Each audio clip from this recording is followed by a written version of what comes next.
बेटा आज की जो हमारी क्लास है वो chapter number 5 variety of life को लेकर है। पेज नंबर 90 पर एक टॉपिक मेंशन है, उसका नाम है the life cycle of bacteriophages. The life cycle of bacteriophages.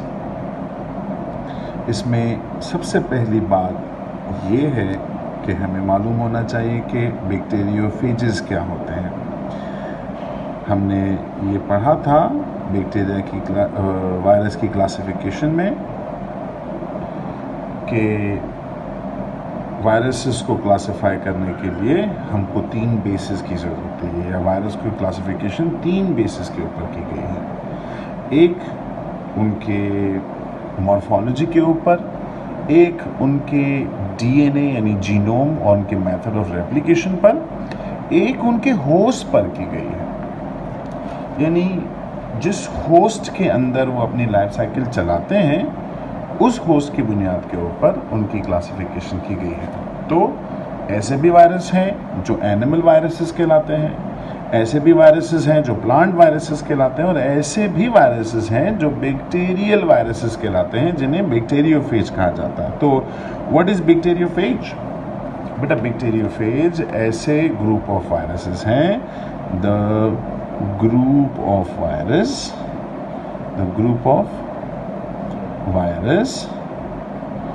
which attack bacteria is called bacteriophages। ठीक, अब हम चले जाते हैं लाइफ साइकिल क्या है। बेटा जिंदगी का चक्कर, हम जाइगोट होते हैं, फिर हम एम्ब्रियो होते हैं, फिर हम फीटस होते हैं, फिर हम बेबी होते हैं, और उसके बाद फिर हम चाइल्ड होते हैं, देन एडल्ट बनते हैं, और फिर ओल्ड होते हैं, और उसके बाद हमारी डेथ हो जाती है। लेकिन जब हम एडल्ट होते हैं तो वहाँ से हमारे बॉडी के सेल एक नई लाइफ साइकिल गुजारते हैं, और जिन जिन फेसेस से हम एज अ जाइगोट गुजरते हैं वो भी उन फेजेस से जाइगोट की सूरत में गुजरते हैं, यानी हर उस फेज को रिपीट करते हैं जिससे हम गुजरे हैं। तो इसीलिए इस लाइफ को भी हम साइकिल कहते हैं। ठीक हो गया। अब बैक्टीरियोफेज यानी ऐसे वायरसेस जो बैक्टीरिया पर अटैक करते हैं, उनकी लाइफ साइकिल को आज हम समझते हैं। ये साइकिल 2 तरह की हो सकती है बेटा। एक कहलाती है लाइटिक साइकिल, जिसे वायरुलेंट कहते हैं, वायरुलेंट लाइफ साइकिल। और एक ऐसी है जिसे हम लाइसोजेनिक लाइफ साइकिल कहते हैं। इसको ए वायरुलेंट भी कहा जाता है, a virulent life cycle. Lytic cycle कौन सी लाइफ साइकिल है? जिसमें होस्ट यानी बैक्टीरिया मार दिया जाए तो उसको हम लाइटिक साइकिल कहते हैं। लाइसोजेनिक लाइफ साइकिल वो है जिसमें होस्ट को मारा नहीं जाता, होस्ट जिंदा रहता है, लेकिन उसकी मौत हो जरूर सकती है बाद में, इसीलिए इसका नाम लाइसोजेनिक है। इसकी डिटेल में हम बाद में आते हैं, तो हम इसको डिटेल से बयान करते हैं। पहले वाले को नाम है उसका लाइटिक साइकिल। ठीक, और क्या बताया था कि इसका दूसरा नाम है virulent life cycle, virulent cycle. यानी अच्छा, वायरुलेंट का मतलब होता है नुकसान पहुंचाने वाला। चूँकि आखिर में होस्ट सेल की डेथ हो जाती है तो इसीलिए इसको फिर वायरुलेंट साइकिल कहा जाता है। इसकी डेफिनेशन क्या है? The life cycle of bacteriophage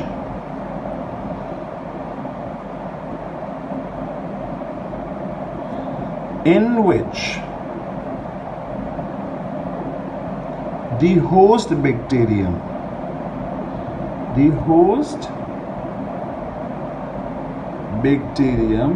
is killed,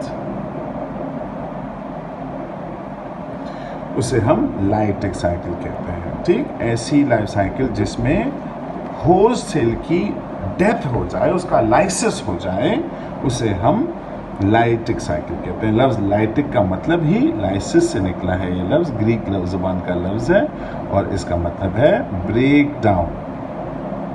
अच्छा बेटा, इसको समझने के लिए हम इसको 5 स्टेप्स में, 6 स्टेप्स में बल्कि तोड़ देते हैं, डिवाइड कर देते हैं ताकि हम उसको समझ सकें। नंबर पहला अटैचमेंट फेज है। दूसरा फेज पेनिट्रेशन का है।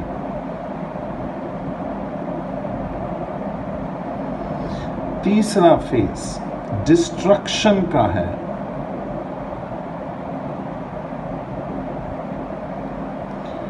चौथा फेज बायोसिंथेसिस का है।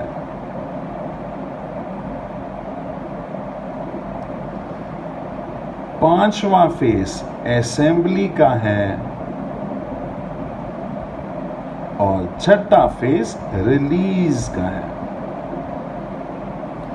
अटैचमेंट का मतलब चिपकना है, पेनिट्रेशन का मतलब दाखिल होना है। अच्छा, इसका दूसरा नाम एडजॉर्प्शन भी है।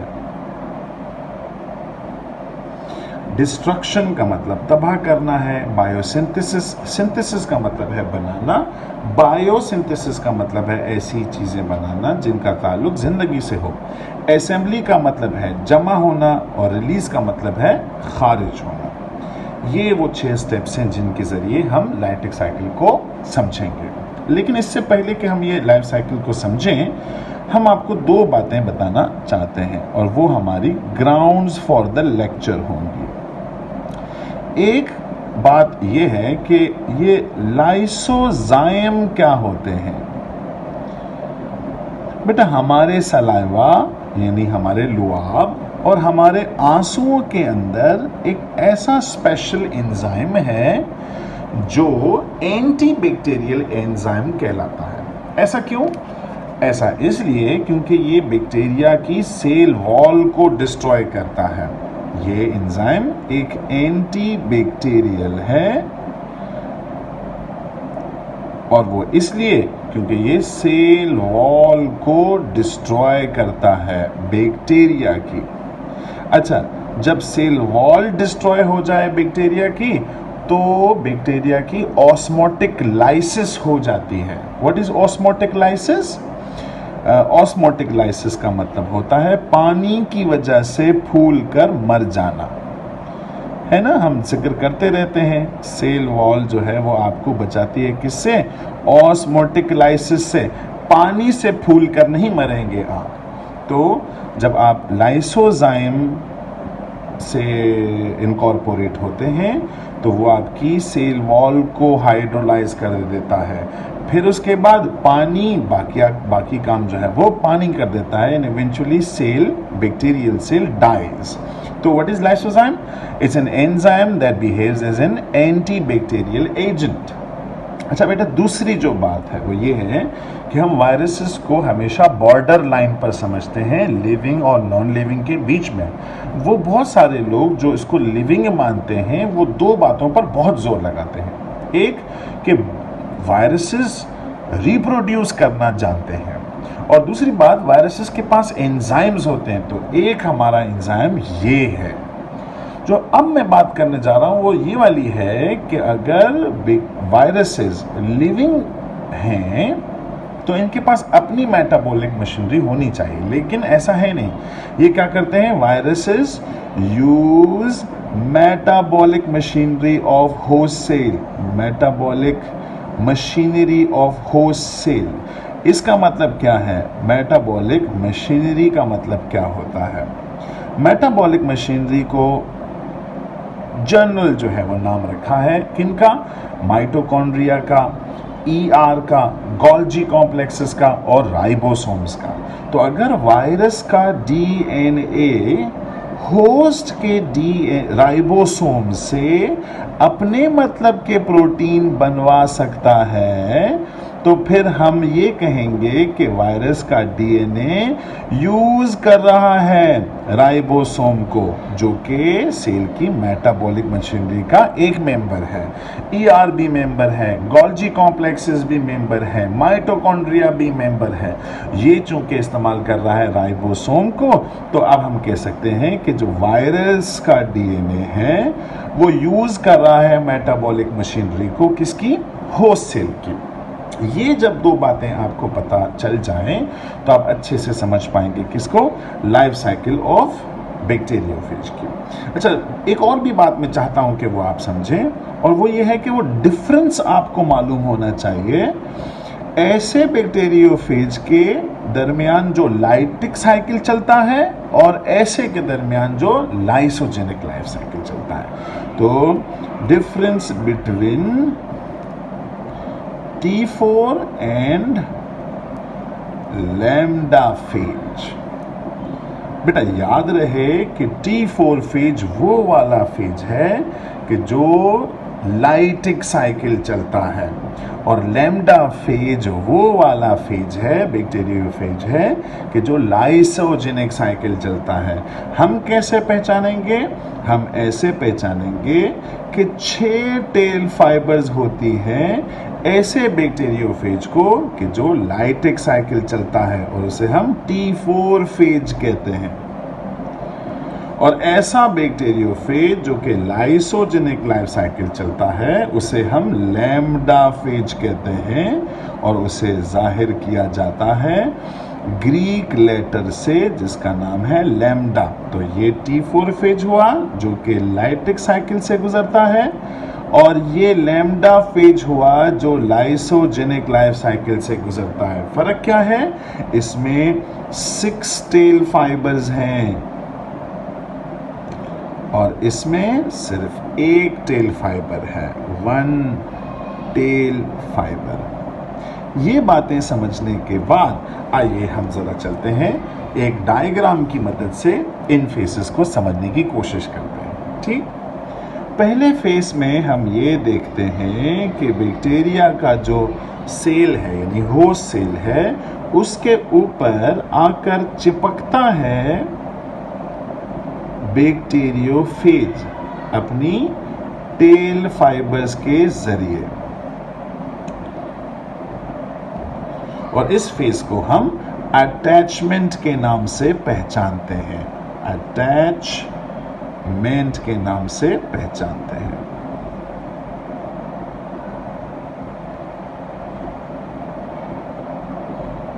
और ये हमारा सबसे पहला फेस हुआ अटैचमेंट, इसका मतलब है चिपकना।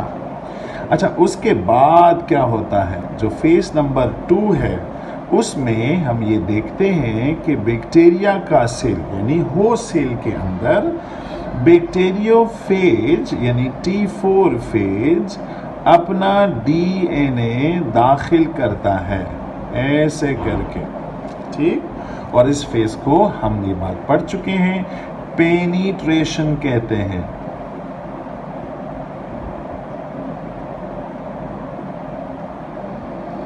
यानी वायरस का डीएनए जब होस्ट सेल के अंदर दाखिल होता है तो इस फेज को हम पेनिट्रेशन का नाम देते हैं, और यहाँ पर वायरस को ज़रूरत पड़ती है इस एंजाइम की जिसका नाम था लाइसोजाइम, और इसीलिए मैंने लेक्चर में पहले आपको समझाया था। बेटा पेनिट्रेशन के बाद जो अगला फेज है उसमें हम ये देखते हैं कि बैक्टीरिया का जो डीएनए है वो डिस्ट्रॉय हो जाता है। वो डिस्ट्रॉय कैसे होता है? वायरस का डीएनए, बैक्टीरियोफेज का डीएनए जब दाखिल होता है होस्ट सेल के अंदर तो सबसे पहले काम ये करता है कि वो एक एंजाइम बनवा ले, और उसका नाम है डीएनएज। वो क्या करता है? ये डीएनएज डिस्ट्रॉय करता है होस्ट डीएनए को, ताकि वो अपनी प्रोटीन बनाना बंद कर दे, और अब कब्जा जमा लेता है किसके ऊपर, होस्ट के सेल के ऊपर। तो इस फेज को हमने नाम दिया है डिस्ट्रक्शन का। डिस्ट्रक्शन किस चीज की, होस्ट के डीएनए की डिस्ट्रक्शन। और ये था हमारा फेज नंबर 3। जब वो उसको डिस्ट्रॉय कर देता है डीएनए को होस्ट सेल के, तो अब सेल पर उसका कब्जा हो चुका है। और अब वो क्या करता है कि अपने डीएनए से मैसेज देता है होस्ट के राइबोसोम्स को, ताकि वो अपने मतलब के प्रोटीन बना सके। अपने मतलब के प्रोटीन मतलब प्लाज्मिड। आपको पता है ये खौल बनाता है बैक्टीरियोफेज का। कॉलर ये गर्दन है, इसको हम नेक कहते हैं बैक्टीरियोफेज की। और टेल फाइबर बनवाना शुरू कर देता है किससे, राइबोसोम्स के जरिए, जो असल में किसका था, होस्ट सेल का था। यही हमने कहा ना, using the metabolic machinery, DNA ribosome से प्रोटीन बनवाता है किसके, वायरस के। अच्छा, तो अब यहाँ पर प्लाज्मिड भी बन चुका है, कॉलर भी बन चुके हैं, टेल फाइबर, और डीएनए अपनी रेप्लिकेशन भी कर रहा है, यानी अपना मवाद ज़्यादा कर रहा है, ताकि 100 से 200 फेज पार्टिकल के अंदर अपना डीएनए डिस्ट्रीब्यूट कर सके। तो अब हम देख रहे हैं कि ये पार्टिकल्स बन रहे हैं किसके अंदर, होस्ट सेल के अंदर। और इसका नाम हमने कहा बायोसिंथेसिस। इस फेज को हम बायोसिंथेसिस कहते हैं।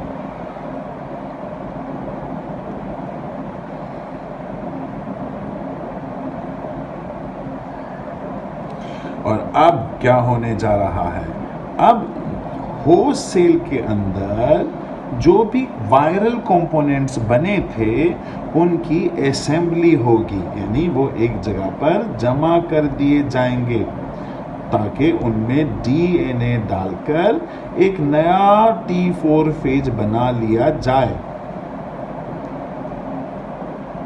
और इस फेज को हम असेंबली कहते हैं। इसको भी हमने नाम दे दिया असेंबली का। अब जो आखिरी फेज हमें नजर आता है वो फेज है कि जिसके अंदर होस्ट सेल फाड़ दिया जाता है। और इस सूरत में बहुत सारे बैक्टीरियोफेजेस वो खारिज होते हैं, किसमें से, होस्ट सेल के अंदर से। यहाँ पर वो लाइसोजाइम का बेहतर इस्तेमाल करता है। पहले लाइसोजाइम का इस्तेमाल सिर्फ ड्रिल करने के लिए किया गया था, लेकिन अब लाइसोजाइम का इस्तेमाल डिस्ट्रक्शन के लिए किया गया है। और सारे फेज पार्टिकल जो हैं वो इसमें से खारिज हो जाते हैं। आपकी किताब में मेंशन है कि 100 से लेकर 200 फेज पार्टिकल जो है वो बनाता है वायरस T4 फेज। और ये सारे पार्टिकल जो हैं वो हवा में, इन्वायरमेंट में खारिज हो जाते हैं। इनमें से एक जो है फिर वो अपनी लाइफ साइकिल को दोबारा रिपीट करता है। बेटा ये है हमारा आज का लाइफ साइकिल। थोड़ा सा मैं इसको रिपीट कर देता हूँ अपनी क्लास में। हमने कहा हमारा जो टॉपिक था वो था बैक्टीरियोफेज का, और इसकी लाइफ साइकिल को पढ़ने जा रहे थे। ऐसे वायरसेस जो बैक्टीरिया पर अटैक करते हैं उन्हें हम बैक्टीरियोफेज कहते हैं। लाइफ साइकिल दो तरह की है, एक लाइटिक साइकिल और दूसरी lysogenic life cycle. Lytic cycle virulent cycle कहलाती है क्योंकि इसमें होस्ट मार दिया जाता है। लाइसोजेनिक साइकिल ए वायरुलेंट कहलाती है क्योंकि इसमें होस्ट मारा नहीं जाता। ठीक, पहली लाइफ साइकिल है लाइटिक साइकिल और इसको हम समझते हैं। इस साइकिल के अंदर होस्ट बैक्टीरियम इज किल्ड, ठीक, और इसको 6 स्टेप्स में समझा जाता है। एक अटैचमेंट, दूसरा पेनिट्रेशन या एड्सॉर्प्शन, तीसरा डिस्ट्रक्शन, चौथा बायोसिंथेसिस, पांचवा असेंबली और छठा रिलीज। ठीक, फिर मैंने ग्राउंड्स के बारे में बताया, ये 2 एंजाइम्स का जिक्र किया, इस लाइसोजाइम का जिक्र किया और इस फैक्ट का जिक्र किया कि होस्ट की मेटाबॉलिक मशीनरी को इस्तेमाल करके वायरस अपने आप को रेप्लिका बनाता है। और मैंने डिफरेंसेस पर भी बात की, किसके, T4 फेज और लैम्डा फेज। वो फेज जो लाइटिक साइकिल के थ्रू गुजरता है उसे T4 कहा जाता है, जो लाइसोजेनिक साइकिल के थ्रू गुजरता है उसे लैम्डा कहा जाता है।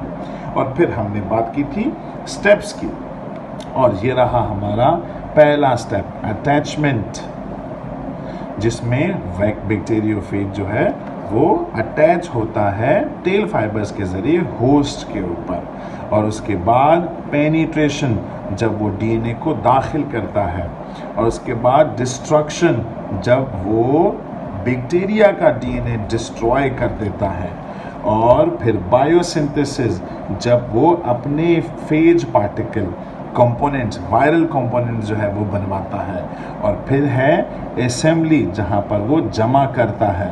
और आखिरी फेज था रिलीज, उसको मैं यहाँ पे लिख देता हूँ, रिलीज, जहाँ पर बैक्टीरियोफेज, सारे बैक्टीरियोफेज बैक्टीरिया की सेल वॉल को फाड़ कर खारिज हो जाते हैं। इस फेज को हम रिलीज कहते हैं। ठीक, अब ये सारी बातों को मैं समराइज कर लेता हूँ इन पॉइंट्स के अंदर, जो ये 6 पॉइंट्स हमारे हैं, इनको यहाँ पर लिख देते हैं। नंबर 1 पॉइंट कौन सी है, attachment of bacteriophage on the host cell. Attachment of bacteriophage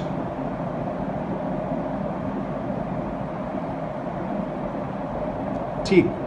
उसके बाद दूसरी पॉइंट है हमारी penetration of viral DNA.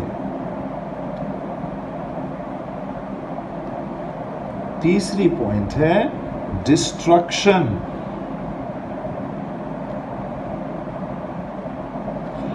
Of host DNA, bacteria का डीएनए। चौथा बायोसिंथेसिस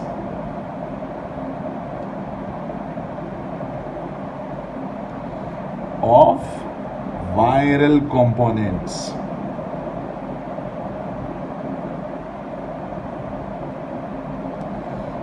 पांचवा assembly of viral components, assembly of viral components. और छठा है रिलीज ऑफ T4 फेजेस। इसको यहां पर अलग कर देते हैं और इनको फिर अंडरलाइन कर देते हैं, हाईलाइट कर देते हैं। हमने कहा पहला फेज है attachment of bacteriophage by using tail fibres, फिर पेनिट्रेशन ऑफ वायरल डीएनए, फिर destruction of the host cell, biosynthesis of viral components, इसका जिक्र किया था हमने यहाँ पर, फिर असेंबली ऑफ वायरल कंपोनेंट्स और उसके बाद रिलीज ऑफ T4 फेज। उम्मीद है मेरा लेक्चर आज आपको समझ में आया। हम इसके जिक्र आगे चलकर करते रहेंगे।